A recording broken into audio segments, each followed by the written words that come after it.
Assalamualaikum warahmatullahi wabarakatuh. Kemudian dilanjutkan dengan membaca doa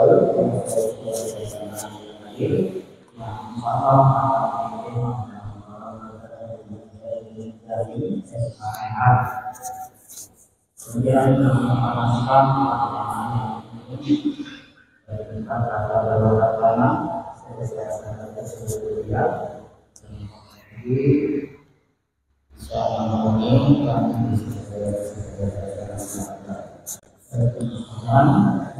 biasanya sudah akan mengikuti yang pagi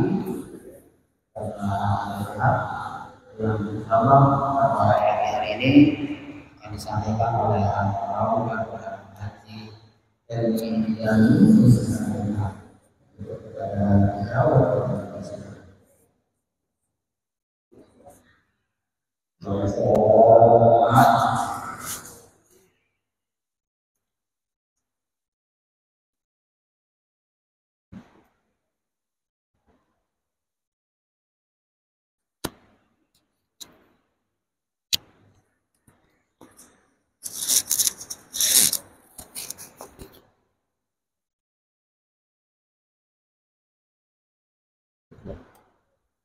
Panitia.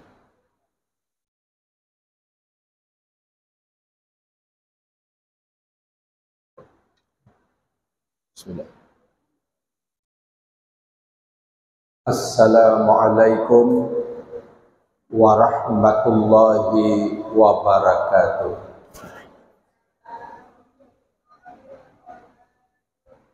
A'udzu billahi minasy syaithanir rajim. Bismillahirrahmanirrahim. Alhamdulillahi rabbil alamin. Wa bihi nasta'in ala umurid dunya waddin. Wassalatu wassalamu ala asyrafil anbiya'i wal mursalin. Sayyidina wa maulana Muhammadin wa ala alihi wa ashabihi ajma'in. Subhanaka la ilma lana illa ma 'allamtana innaka antal alimul hakim. La haula wa la quwwata illa billahil aliyyil azim.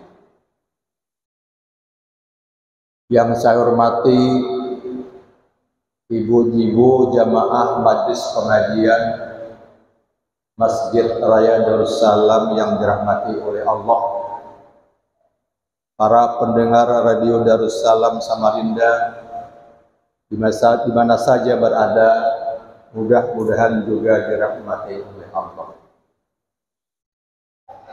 Alhamdulillah, puji dan syukur kita panjatkan kehadirat Allah Subhanahu wa ta'ala, Tuhan yang tidak pernah putus-putusnya melimpahkan rahmat dan nikmat-Nya kepada kita.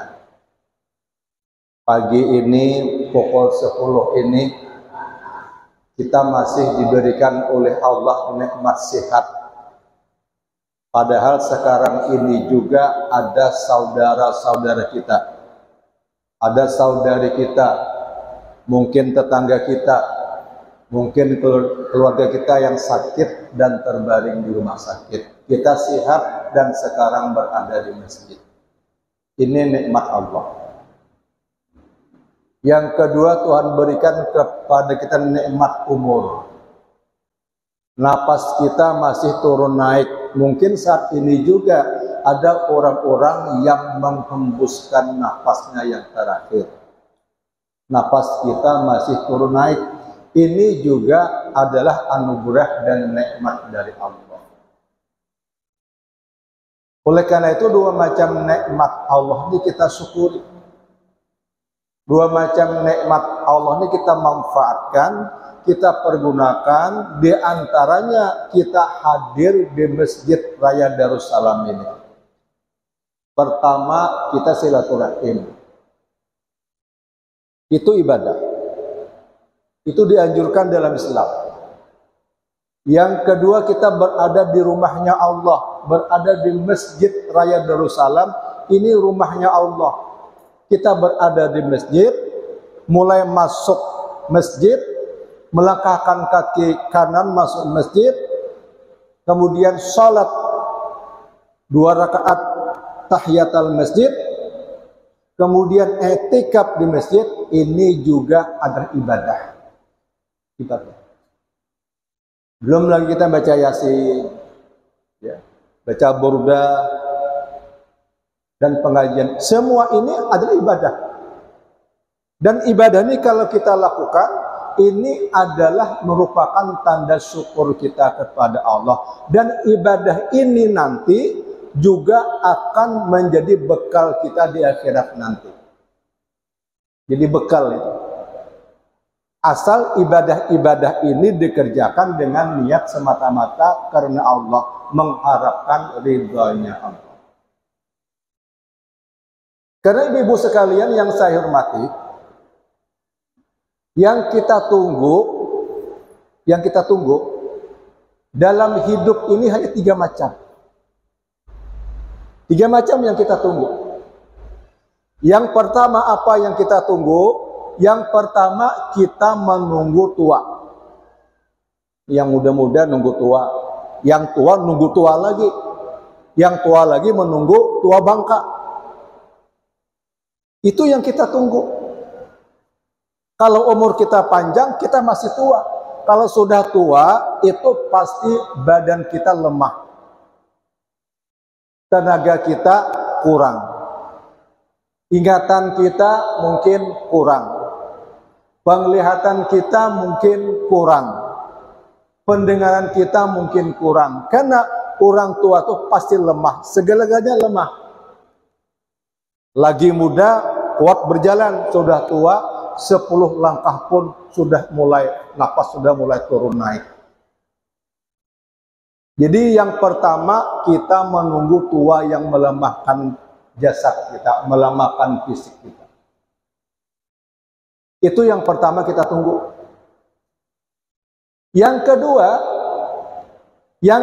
yang kita tunggu adalah sakit. Sakit.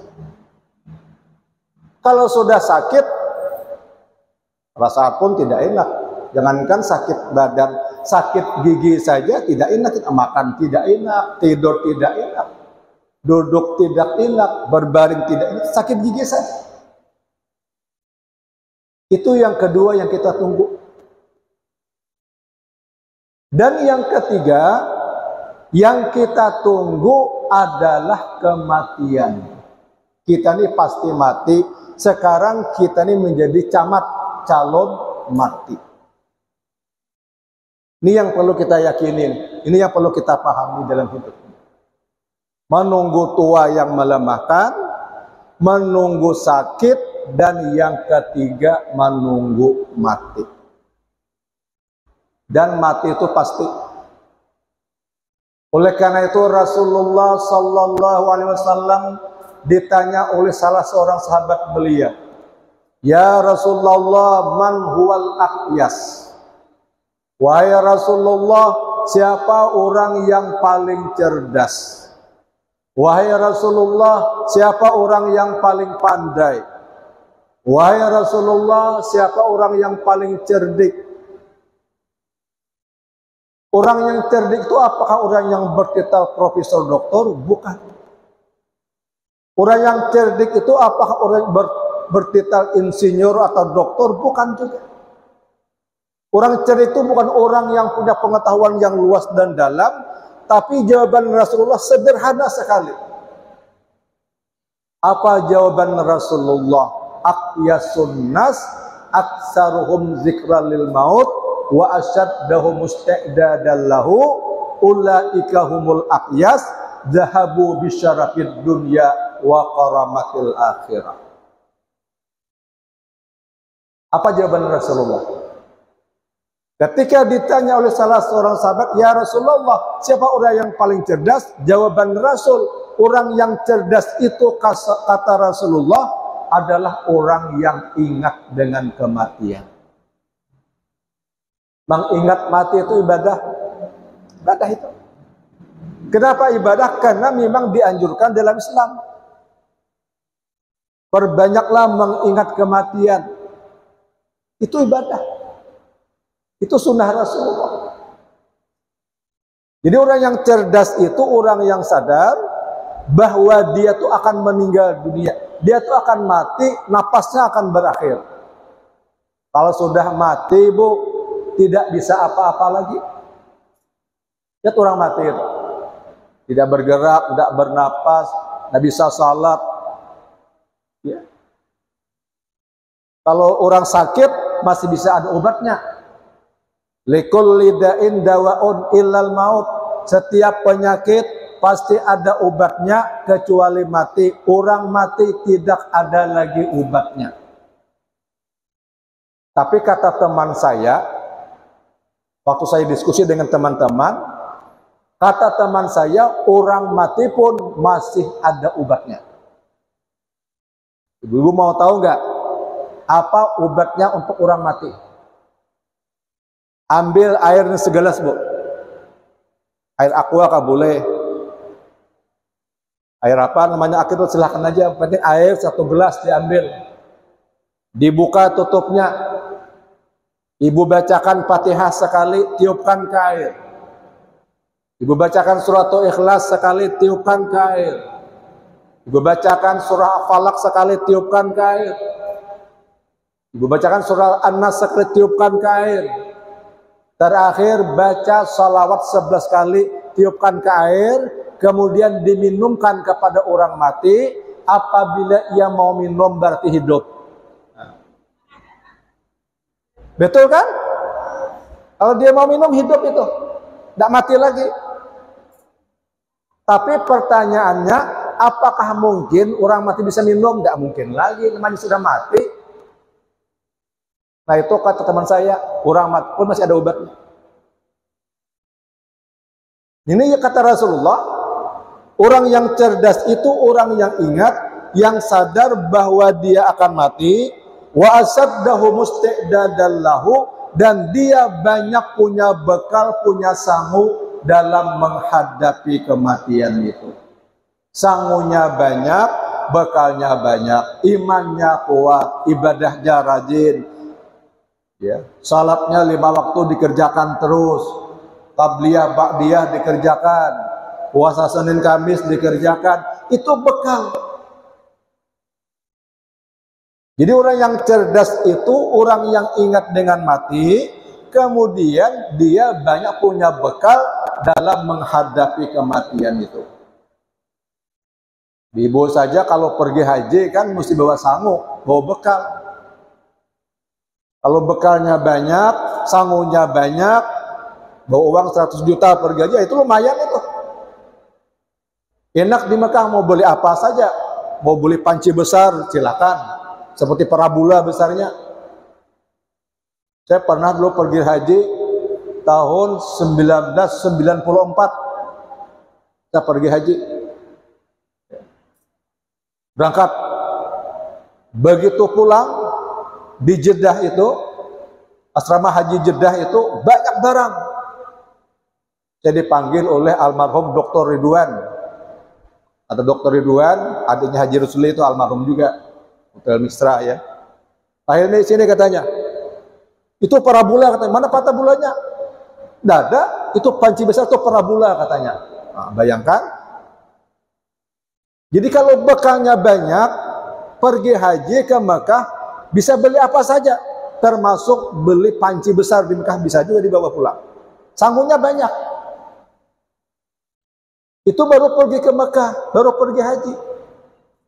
Apalagi kalau kita ini pergi ke alam akhirat dan tidak pernah kembali, itu bekalnya juga harus banyak, sangunya harus banyak. Ada berapa bekal Bu yang mesti kita bawa? Apa bekalnya? Yang pertama bekalnya ibu-ibu untuk menghadapi kematian itu, bekal yang pertama adalah kita harus berwasiat. Wasiat. Yang pertama wasiat tentang barang-barang titipan orang. Nak, sini dulu. Malam mau tidur nih. Nak, itu motor itu titipan orang. Orangnya berangkat ke Makassar, motor titipkan dengan bapak, itu motornya ada itu. Itu titipan orang itu. Ini wasiat saya. Itu mobil itu orang juga nitip di halaman kita. Bukan milik bapak, itu bukan itu milik orang titipan. Itu diwasiatkan kepada anak-anak, dia tahu. Yang kedua, yang diwasiatkan itu adalah tentang utang piutang. Nah, bapak ada utang dengan si A itu 100 juta. Baru bapak bayar 20 juta, sisanya 80 juta belum saya bayar. Kalau bapak meninggal, tolong bayarkan, diambilkan dari harta yang bapak tinggalkan. Itu wasiat wajib gitu. Itu wajib. Bukan sunat, itu wajib. Ya. Kemudian yang kedua, wasiat itu adalah wasiat yang sunat. Tadi wajib. Itu barang titipan orang, nanti kembalikan. Utang bapak sekian, itu nanti bayarkan. Itu wajib. Kenapa? Karena utang piutang ini, kalau kita sudah meninggal dunia, ketika akan dimasukkan ke dalam surga, karena ada utang, jadi kita masuk surga. Utang belum dibayar. Ini risikonya utang yang belum dibayar. Makanya kata Rasulullah dalam sebuah hadis, ya, al-ajalatu minasyaiton illa fi khamsatin mawadhi'in. Kata Rasulullah, cepat-cepat itu dari syaitan, kecuali 5 macam itu harus cepat dan hukumnya sunat dan berpahala kalau cepat-cepat. Apa yang 5 macam itu? Apa? Yang pertama adalah tazwijul bikri idza adrakat. Mengawinkan anak perempuan kalau sudah sampai waktunya untuk kawin. Jadi ibu-ibu kalau punya anak, punya cucu sudah besar, cukup umurnya untuk kawin, jangan dibiarkan lama-lama berpacaran. Karena kalau lama-lama bisa menjadi RT. Apa itu RT? Risiko tinggi. Apa risikonya? Bisa nikah sudah hamil. Kalau jangan itu, hindari itu. Hindari. Saya tahu ini kenapa? Karena di pengadilan agama itu, Bu, ada ngajukan. Umurnya baru 16 tahun perempuan ini. Laki-lakinya 17 tahun. Dia mengajukan namanya dispensasi nikah. Izin untuk menikah. Kenapa? Karena umurnya belum sampai. Perempuan kalau mau nikah umurnya 19 tahun sekarang. Laki-laki kalau mau nikah umurnya 19 tahun. Tapi ini mau nikah umurnya 16 tahun.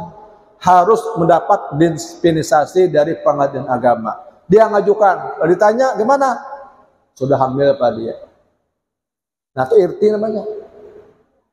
Makanya Rasul berpesan, segera kawinkan anak perempuan itu. Jangan lama-lama. Lebih cepat, lebih bagus. Hukumnya berpahala cepat. Yang kedua, yang harus cepat itu adalah tazhijul maiti idza mata, menyelenggarakan jenazah kalau ada orang meninggal dunia. Meninggalnya pagi hari Jumat, segera kuburkan hari Jumat. Zuhur disalatkan, kuburkan setelah zuhur, setelah Jumatan dikuburkan. Itu sunat berpahala itu. Menyelenggarakan, mempercepat menyelenggarakan pelaksanaan jenazah. Mulai memandikan, mengkafani, mensalatkan dan menguburkan. Hukumnya sunat cepat. Yang ketiga, yang harus cepat adalah wakira'ud dhaifi idza nazala. Melayani tamu apabila ada orang berkunjung ke rumah kita. Untuk pintu, assalamualaikum. Tapi sekarang dilihat-lihat tuh tamunya siapa? Jangan-jangan perampok. Hati juga.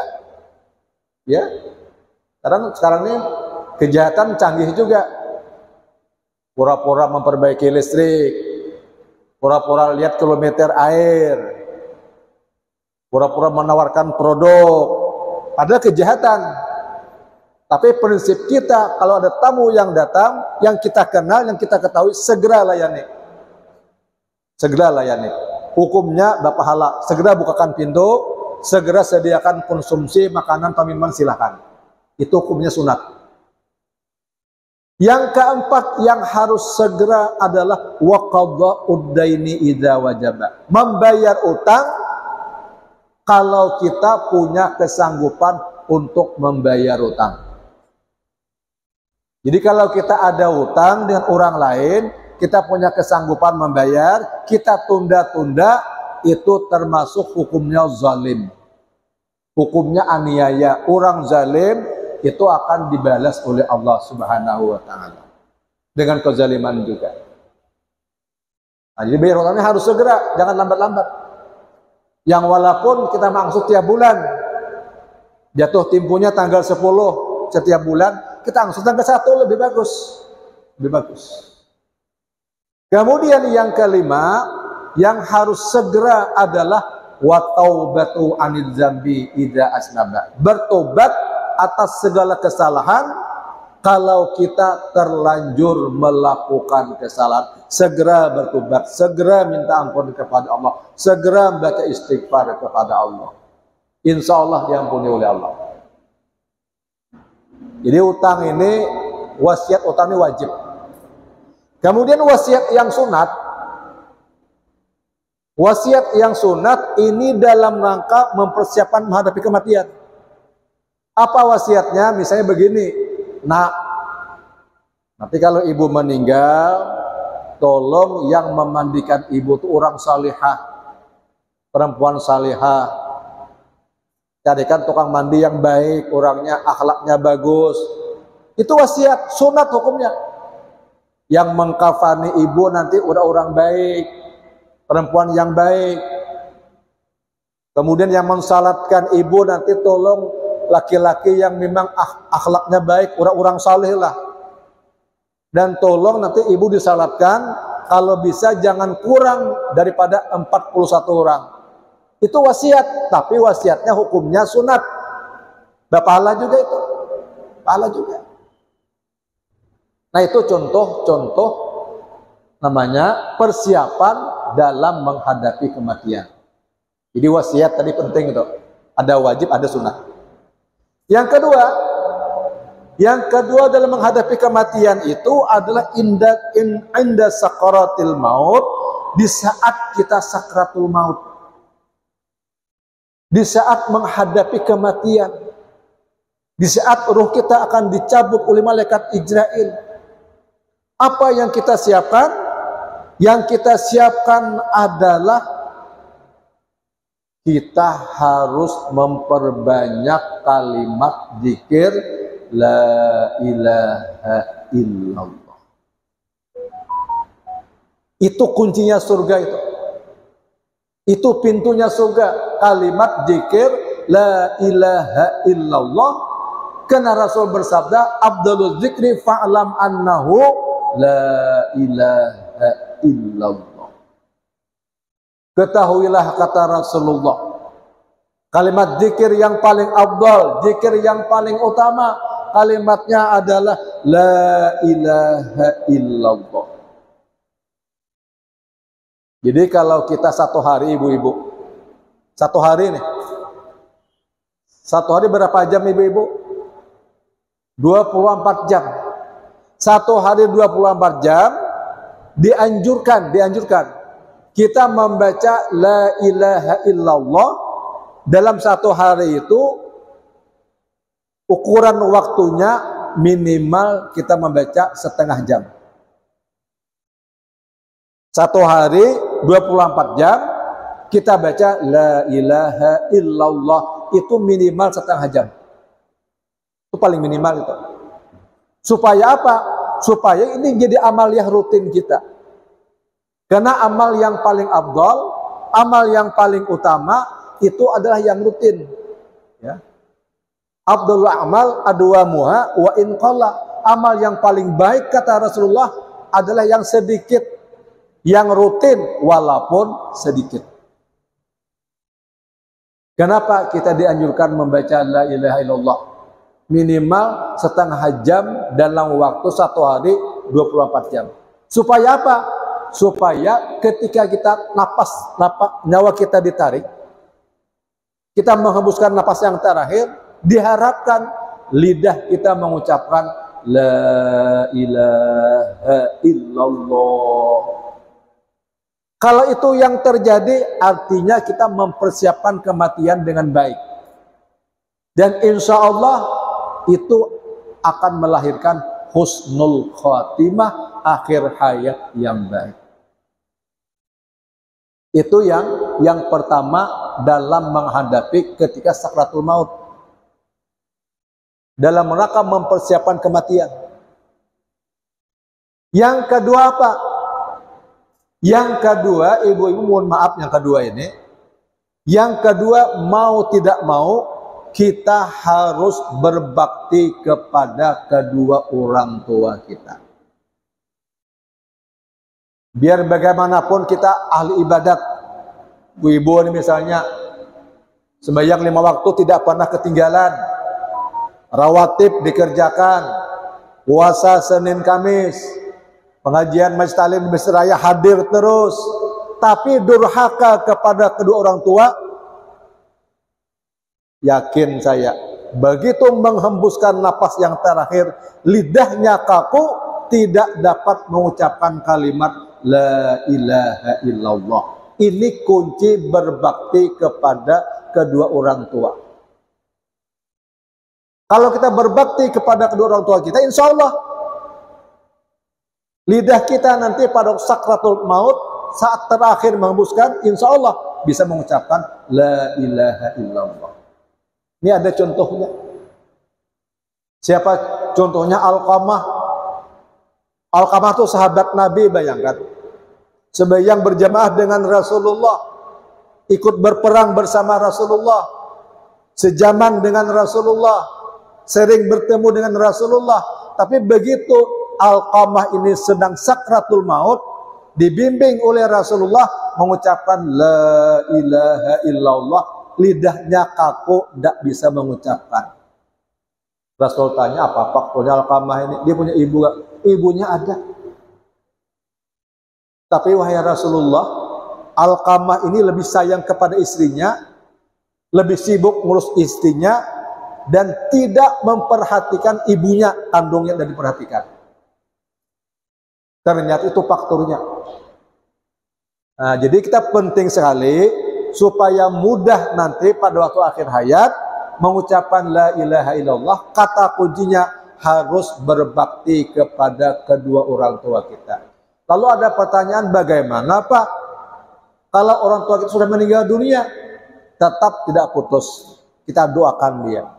Kita hadiahi Fatihah, hadiahi suratul Ikhlas, hadiahi surah Falaq, hadiahi surah An-Nas. Bacakan doa, Allahumma gfirli junubi liwali walidayya warhamhuma kama rabbayani shaghira. Itu juga bukti kita berbakti, mengabdi kepada orang tua kita. Nah, jadi yang kedua ini kita perlu mempersiapkan ketika sakratul maut. Dengan apa? Dengan kalimat la ilaha illallah, dan yang kedua berbakti kepada kedua orang tua kita. Ini yang kedua. Yang ketiga, dalam menghadapi kematian itu yang ketiga, indah soal, ketika ditanya oleh malaikat mungkar nakir. Jadi setiap orang meninggal, masukkan dalam kubur, taruh tanah di atas kuburnya, ditimbun dengan tanah, kemudian dibacakan talqin, kemudian didoakan, yang mendoakan pulang, keluarganya pulang, yang mentadikan pulang, dia sendiri dalam kubur. Begitu sendirian, datang malaikat mungkar nakir bertanya, "Man rabbuka, siapa Tuhanmu? Wa man nabiyuka, siapa nabimu?" Dan ini tidak bisa kita hafal. Mau dihafal di dunia, hafal betul, di luar kepala hafalnya. Begitu bertemu dengan mungkar nakir, hilang hafalan itu. Saking ganasnya wajah mungkar nakir itu, hilang hafalan. Yang menjawab ini adalah iman dan amal saleh kita. Tidak perlu dihafal, tapi tingkatkan iman, tingkatkan ketauhidan, tingkatkan ibadah kita kepada Allah. Insya Allah itu akan terjawab.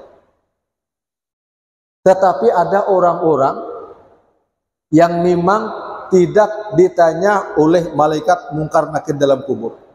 Ada orang-orang yang meninggal mungkar nakir, dia tidak bertanya lagi.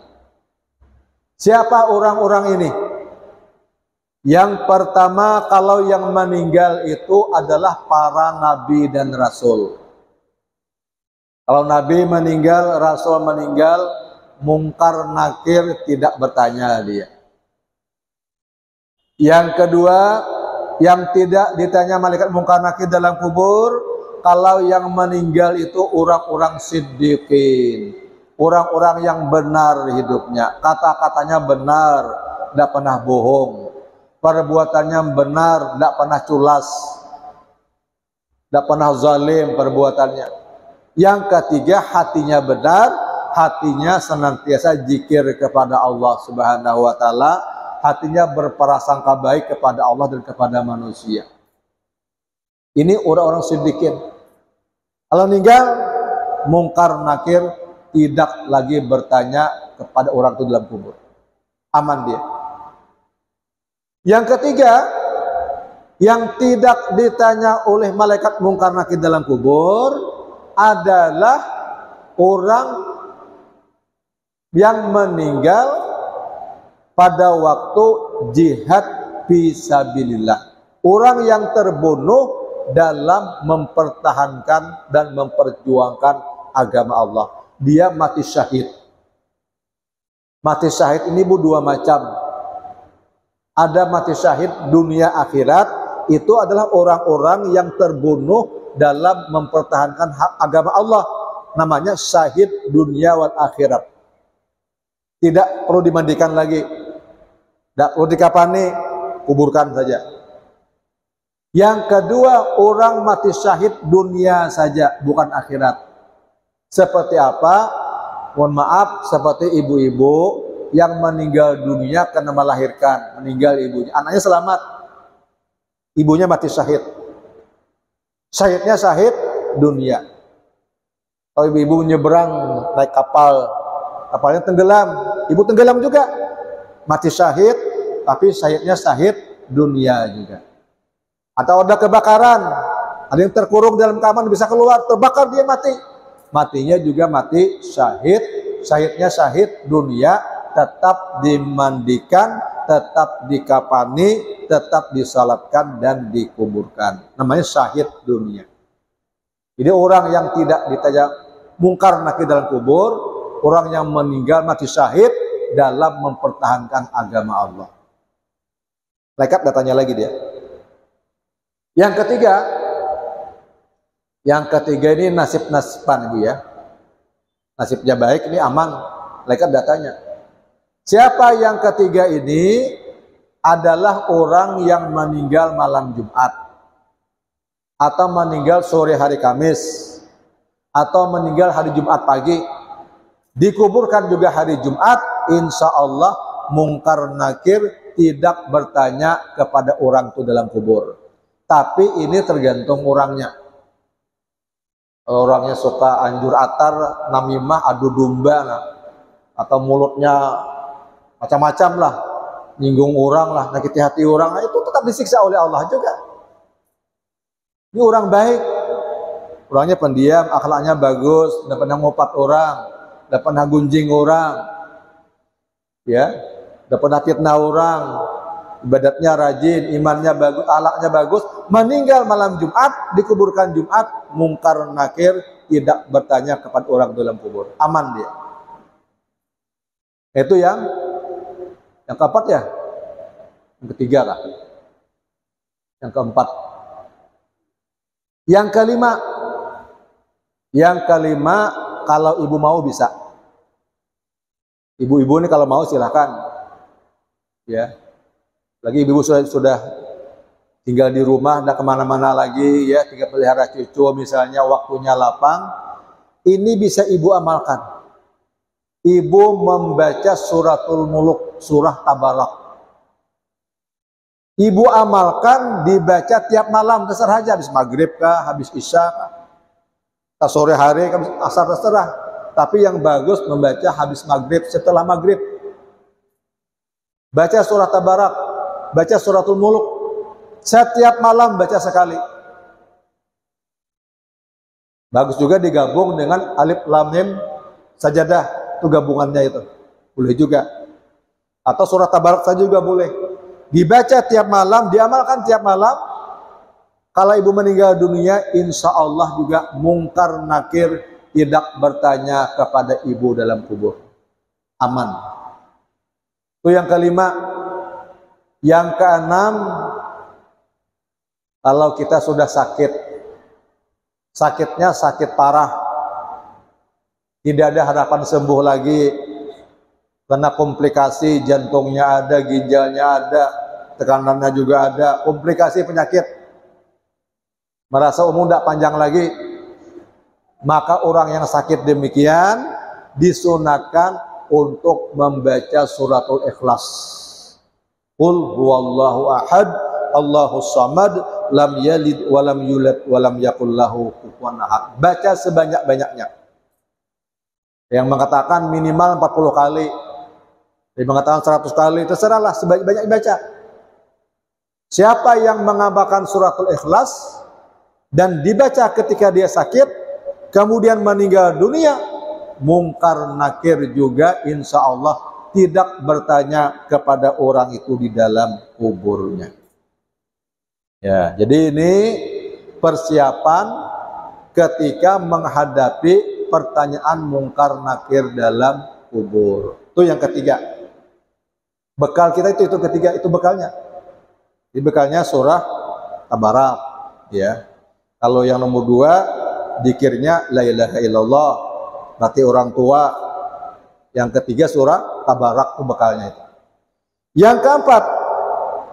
Yang keempat ketika hari berbangkit indal ba'si wal hasyar. Ketika hari berbangkit dan dihalau di padang mahsyar. Nah, ini ibu-ibu. Ini terkait ini dengan bulan Rajab. Kenapa? Karena kita sekarang perlu mempersiapkan.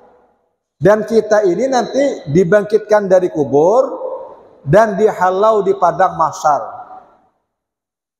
Dihalau di padang mahsyar. Ketika dibangkitkan itu, ibu-ibu, ada 3 hal yang menimpa kita. Yang pertama, ketika dibangkitkan dari kubur, dihalau di padang mahsyar, pertama itu dalam keadaan telanjang. Tapi satu sama lain tidak sempat lihat lagi, sibuk dengan dirinya sendiri. Balik ibu ini lihat, bukan begitu. Orang masing-masing sibuk dengan dirinya sendiri. Kenapa? Karena pertama haus luar biasa. Yang kedua laparnya luar biasa. Yang ketiga susahnya luar biasa. Makanya oleh karena itu ini bulan Rajab, mumpung bulan Rajab. Rasulullah SAW bersabda, kullun nasi juyya'un yaumal qiyamah. Artinya pada hari berbangkit dan dihalau di padang mahsyar. Setiap manusia dalam keadaan haus dan lapar yang luar biasa. Illal anbiya wa ahlihim wasaimu Rajab wa Sya'ban wa Ramadan. Nanti kata Rasulullah pada hari kiamat, hari berbangkit dan dihalau di padang mahsyar, seluruh manusia dalam keadaan haus dan lapar serta susah yang luar biasa. Tetapi ada orang yang tidak haus, ada orang yang tidak lapar, dan ada orang yang tidak susah. Siapa itu? Yang pertama al-anbiya, para nabi. Nabi aman dia, lapar tidak, haus tidak, susah tidak. Yang kedua wa ahlihim, keluarga nabi, istri nabi, anak nabi, orang tua nabi misalnya, itu juga tidak haus, tidak lapar pada hari kiamat. Yang ketiga ini bisa ibu-ibu lakukan. Siapa yang ketiga? Wasaimu Rajab wa Sya'ban wa Ramadan. Orang yang puasa di bulan Rajab, puasa di bulan Sya'ban, dan puasa di bulan Ramadan. Dulu saya ingat jamaah ibu-ibu nih, ada sudah meninggal ibunya itu. Ibu itu tinggalnya di jalan Dr. Stomo dulu. Dia sering membawa apa namanya itu? Membawa kadut sumbangan itu. Nah, ibu di sini. Dulu masih pengajian juga di sini, ibu-ibu dulu. Ibu itu dia bulan Rajab puasa sebulan. Bulan Sya'ban puasa sebulan. Ramadan wajib puasa lagi sebulan dia. 3 bulan puasa berturut-turut. Inilah orang yang tidak haus, tidak lapar nanti pada hari kiamat. Itu maksimalnya, Bu. Kalau kada sanggup minimal ya bulan Rajab ada puasa lah, awal Rajab kah puasa sehari bisa juga. Pertengahan puasa sehari, akhir Rajab puasa. Sya'ban nanti puasa juga pada malam, pada hari nisfu Sya'ban. Itu minimalnya itu. Kalau Ramadan puasa 1 bulan penuh. Itu minimalnya. Jadi Rajab adalah puasa kita. Supaya apa? Supaya nanti pada waktu dihalau di padang mahsyar dan hari berbangkit, kita tidak haus, tidak lapar, dan tidak mengalami kesusahan di padang mahsyar tersebut. Nah ini yang kelima. Yang kelima. Ini ada 2 lagi. 2 lagi. Yang keenam adalah indal hisab wal mizan. Yang perlu kita persiapkan dalam menghadapi kematian itu, yaitu ketika kita diadakan penimbangan amal dan diadakan perhitungan, di samping dihitung dan ditimbang. Nah, ya, dihitung dan ditimbang. Ini apa amalan kita? Apa amalan kita di sini? Amalan yang kita lakukan nomor 6 ini, ketika kita dihisab, dihitung, dan ditimbang amal kita, yang kita lakukan adalah muhasabatun nafsi fid dunya. Kita mengintrospeksi diri dalam setiap hari tentang dunia ini. Hari ini hari Ahad. Mulai bangun pagi, apa yang saya lakukan hari ini? Berapa perbuatan yang nilainya ibadah? Pagi saya bangun pagi, mandi, saya ke masjid, dihitung atau dihitung? Masjid, salat tahiyatul masjid, kemudian salat qabliyah subuh, ya, salat fajar, kemudian subuh berjamaah, baca wirid, kemudian berdoa, ikuti pengajian subuh, itu dihitung semua. Sampai jam sekarang ini. Sekarang ini hadir ke masjid Seraya, pukul 9 sudah hadir, baca burdah, baca yasin, ikut pengajian, itu hitung. Supaya apa? Supaya nanti waktu penimbangan amal kita mudah. Dan timbangan kita mudah-mudahan jadi berat kebajikan daripada kejahatan. Karena juga ada orang ditimbang. Amal baik ditimbang, amal buruk ditimbang. Beratnya sama. Amal baiknya beratnya 30 kilo misalnya, kejahatannya juga ditimbang 30 kilo.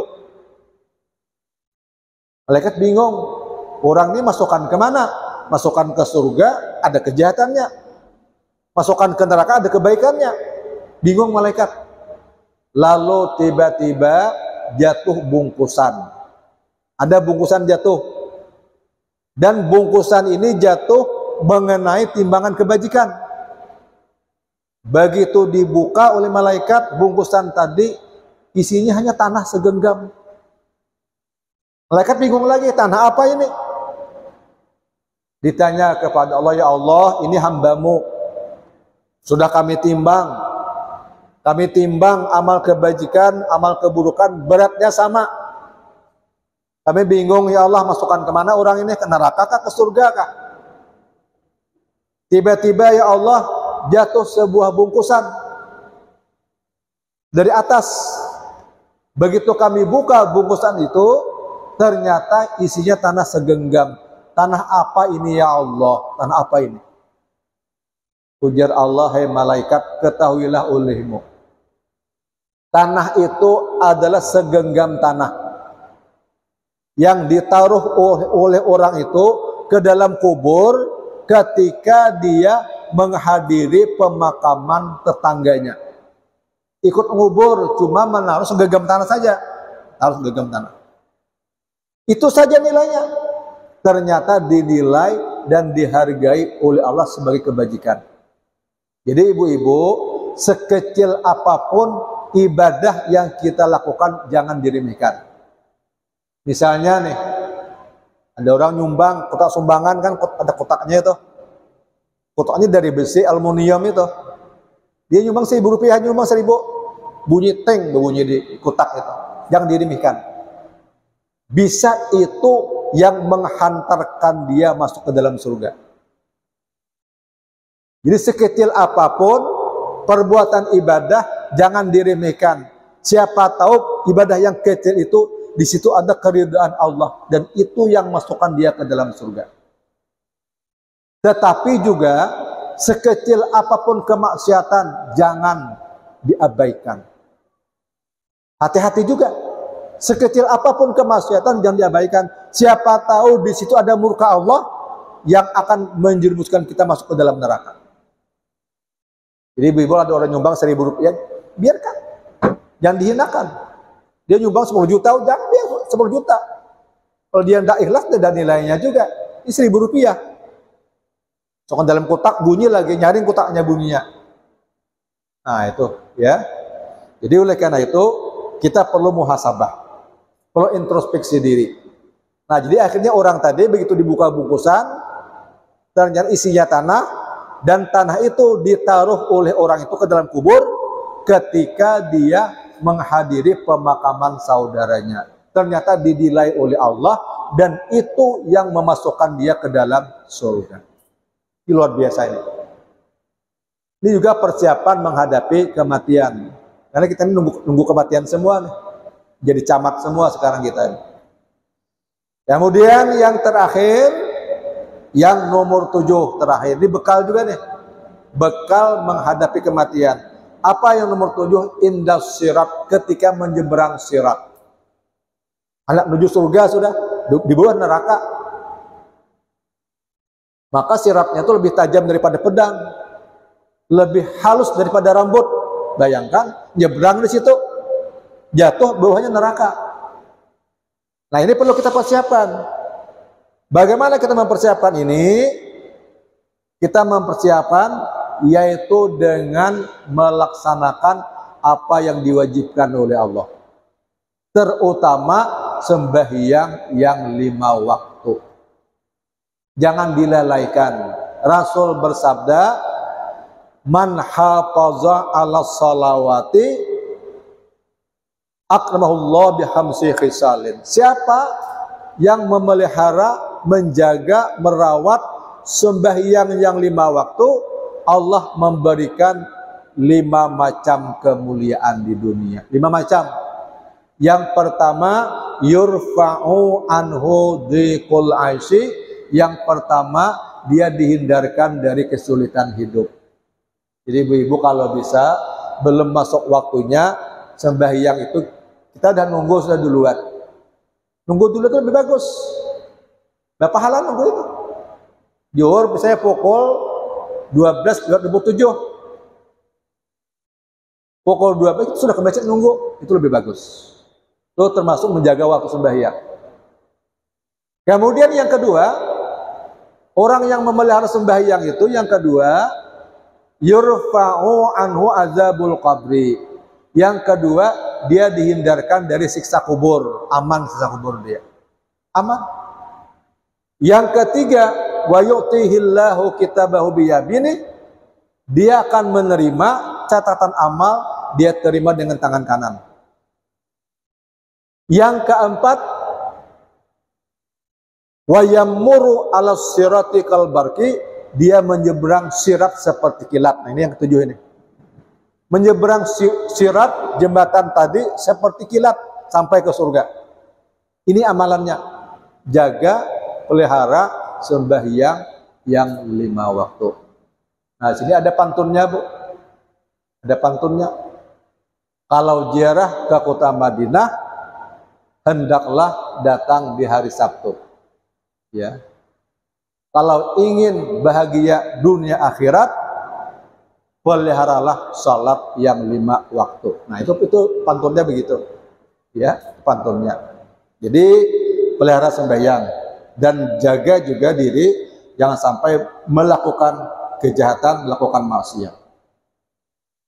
Kemudian yang berikutnya, supaya kita selamat dalam sirat itu, orang yang hatinya, orang yang menjadikan masjid sebagai rumahnya. Ibu-ibu tidak ke masjid hari Minggu, maghrib ke masjid, Zuhur ke masjid, asar ke masjid, subuh ke masjid, i'tikaf di masjid, baca Quran di masjid. Siapa yang menjadikan masjid sebagai rumahnya, insya Allah dia akan mudah menyeberang sirat nanti.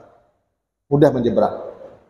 Dan yang terakhir, ya, yang terakhir ini, orang akan selamat menyeberang sirat, orang yang mencintai Nabi besar Muhammad sallallahu alaihi wasallam dan mencintai keluarga dan zuriat Nabi besar Muhammad sallallahu alaihi wasallam. Jadi mudah-mudahan kita yang hidup menunggu 3 macam tadi, nunggu tua, nunggu sakit, nunggu mati. Nunggu mati itu 7 macam persiapan yang disampaikan. Mudah-mudahan kita nanti dalam menghadapi kematian itu dalam keadaan iman kepada Allah dan dalam keadaan husnul khatimah. Amin ya rabbal alamin. Saya kira cukup sekian, Bu, ya, pengajian kita di siang hari ini, pada hari Ahad ini. Mudah-mudahan Allah Subhanahu wa taala memberikan hidayah, inayah, petunjuk dan pertolongan kepada kita sekalian, dan kurang lebihnya saya mohon maaf. Wabillahi taufik wal hidayah. Assalamualaikum warahmatullahi wabarakatuh.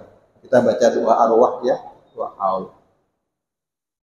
Ila hadratin Nabil Mustafa Sayyidina Muhammadin sallallahu alaihi wasallam wa ala alihi wa ashabihi wa azwajihi wa zurriyyatihi wa ahli baitihi ajma'in.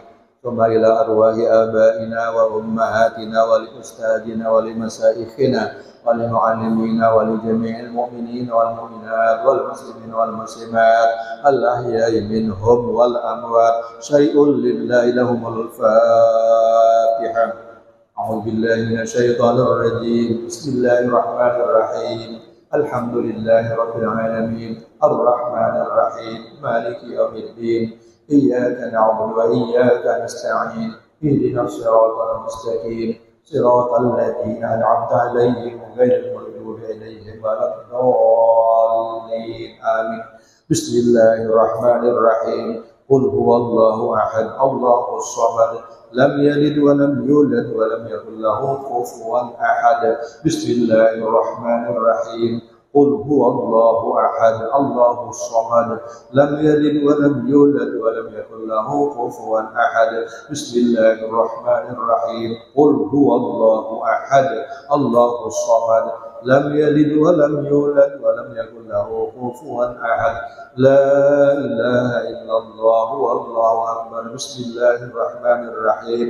قل أعوذ برب الفلق من شر ما خلق ومن شر غاسق إذا وقب ومن شر النفاثات في العقد ومن شر حاسد إذا حسد. بسم الله ilaha illallah wallahu akbar. Bismillahirrahmanirrahim. Qul a'udzu birabbin nas, malikin nas, ilahin nas, min syarril waswasil khannas, alladzi yuwaswisu fi sudurin nas, minal jinnati wan nas. La ilaha illallah wallahu akbar. اللهم صل وسلم على سيدنا محمد في الاولين وصل وسلم على سيدنا محمد في الاخرين وسلم ورضي الله تبارك وتعالى عن سادتنا واصحاب سيدنا رسول الله اجمعين. بسم الله الرحمن الرحيم. الحمد لله رب العالمين والصلاه والسلام على اشرف الانبياء والمرسلين سيدنا مولانا محمد وعلى اله واصحابه اجمعين. اللهم صل على سيدنا محمد صلاة تنجينا بها من جميع الأهوال والآفات وتقضي لنا بها جميع الحاجات وتطهرنا بها من جميع السيئات وترفعنا بها عندك على الدرجات وتبلغنا بها أقصى الغايات من جميع الخيرات في الحياة وبعد الممات.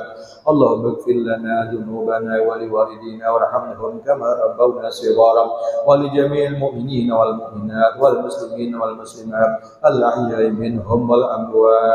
اللهم اغفر لهم وارحمهم وعافهم واعف عنهم. اللهم اغفر لهم وارحمهم وعافهم واعف عنهم. اللهم اغفر لهم وارحمهم وعافهم واعف عنهم. اللهم انزل الرحمة والمغفرة والشفاعة على المسلمين والمسلمات. اللهم انزل الرحمة والمغفرة والشفاعة عليهم.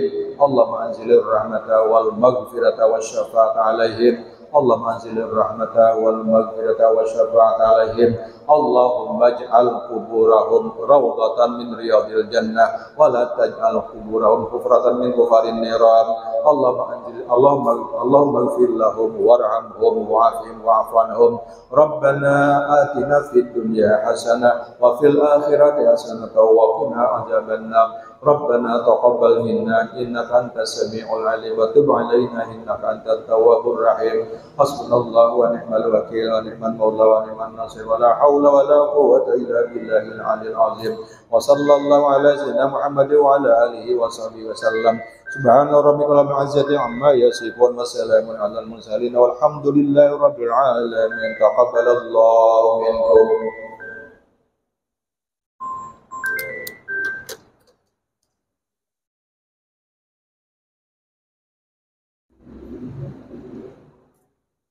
Makasih. Berujur mengisi.